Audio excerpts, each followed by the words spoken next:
వేడుకలు ఘనంగా ముగిశాయి. సురభి వేడుకల్లో మ్యాడ్ స్క్వేర్ 2 లైవ్ సినిమా బృందాలు ప్రత్యేక ఆకర్షణగా నిలిచాయి. కేఎల్ డీమ్డ్ యూనివర్సిటీలో 2 రోజులుగా జరుగుతున్న సురభి 2025 వేడుకలు శనివారం రాత్రి ముగిశాయి. లైవ్ సినిమా హీరో శ్రీహర్ష, తండ్రి పాత్ర చేసిన ఎస్పీ చరణ్, సినిమా డైరెక్టర్ పవన్లు విద్యార్థులతో ముచ్చటించి అలరించారు. Mad square hero Naren Nitin, heroine Priyanka Jwalkar, నిర్మాత హారిక సినిమాను ఆదరించాలని కోరారు. ఈ కార్యక్రమంలో vice chancellor G Parthasarathi Varma, chancellor doctor KS Jagannatharao, ఇతర ప్రొఫెసర్లు, డీన్లు, డైరెక్టర్లు, విభాగాధిపతులు, అధ్యాపకులు పాల్గొన్నారు.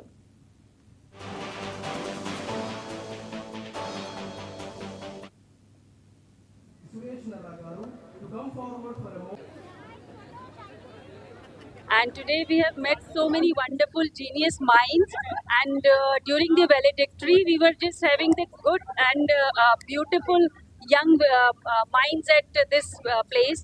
And I think the future is in safe hands, because just because of this KL University, they are in the right direction, they are under the right guidance.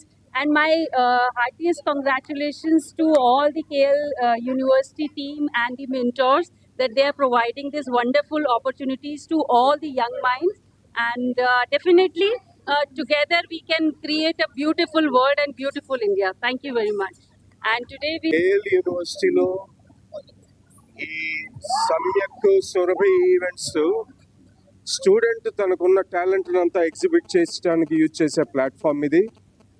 గత 20 సంవత్సరాలుగా 100% placement సాధిస్తున్న ఈ యూనివర్సిటీలో స్టూడెంట్ ఫస్ట్ ఇయర్ నుంచే మేము వాళ్ళు placement side వెళ్ళాలా, higher స్టడీస్కి వెళ్ళాలన్నా, అలాగే ఒక ఆంటర్ప్రెనర్ అవ్వాలన్నా, వీటన్నిటికీ సంబంధించిన డైరెక్షన్స్లో ఫుల్ ఫ్లెడ్జ్డ్గా ఎస్టాబ్లిష్ చేయటం జరిగింది.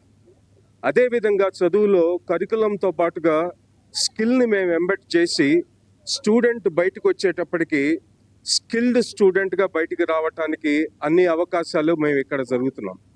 గ్లోబల్ సర్టిఫికేషన్స్లో ప్రతి స్టూడెంట్ కూడా కనీసం 4 గ్లోబల్ సర్టిఫికేషన్స్ చేసి రేపొద్దున బయటకు వచ్చిన తర్వాత ప్రపంచంలో ఎటువంటి కాంపిటీషన్ అయినా ఫేస్ చేసే విధంగా ఈ స్టూడెంట్ బయటికి రావడం జరుగుతుంది. కేఎల్ యూనివర్సిటీలో